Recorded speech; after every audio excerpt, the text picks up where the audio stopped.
Mob সৃষ্টি করে মুক্তিযুদ্ধ ও মুক্তিযোদ্ধাদের অপমান করা যাবে না। সেনাবাহিনী অতীতে যেমন মুক্তিযোদ্ধাদের সম্মান করত, বর্তমানে করে ও ভবিষ্যতেও করবে, এ কথা সাফ জানিয়েছে সেনা সদর। মব সহিংসতা দমনে জিরো টলারেন্স নীতির কথা জানিয়ে সেনাবাহিনী বলছে, ভবিষ্যতে কেউ মব করলে কঠোর ব্যবস্থা নেওয়া হবে।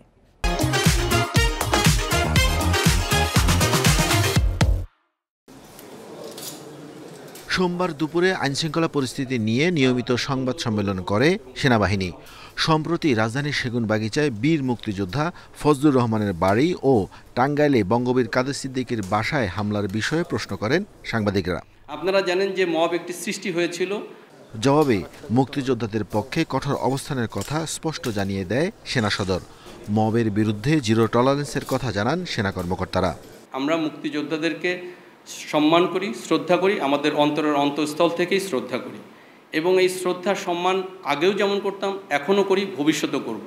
কোনো মব বা কোনো কিছু দিয়ে আমাদের মুক্তিযোদ্ধা বা মুক্তিযুদ্ধকে ছোট করার কোনো সুযোগ নেই। সেনাবাহিনীকে নিয়ে সামাজিক যোগাযোগ মাধ্যমে মিথ্যাচার, গুজব, আওয়ামী লীগের ঝটিকা মিছিল, আইনশৃঙ্খলার অবনতি সহ বিভিন্ন প্রশ্নের জবাব দেয় সেনা সদর। বিদেশ থেকে কোনো ঘুরে আসার পরে কোনো তথ্য বা এই বিষয়ে কোনো ইনফরমেশন রাষ্ট্রীয় পর্যায়ে লিডারশিপকে জানানো একটি নিয়মিত বিষয়।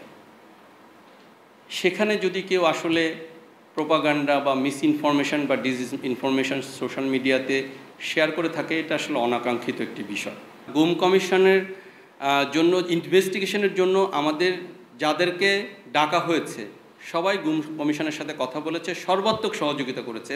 সেনা সদর জানিয়েছে, ডাকসু নির্বাচনের সাথে সেনাবাহিনীর কোনো সংশ্লিষ্টতা নেই। স্বার্থান্বেষী মহল সেনাবাহিনী নিয়ে অপপ্রচার চালাচ্ছে। জাতীয় নির্বাচনের বিষয়ে ইলেকশন কমিশন আনুষ্ঠানিক কিছু জানায়নি বলেও জানায় সেনা সদর। আমরা নির্দেশনা পাবো। Arafatur Rahman, independent news, Dhaka.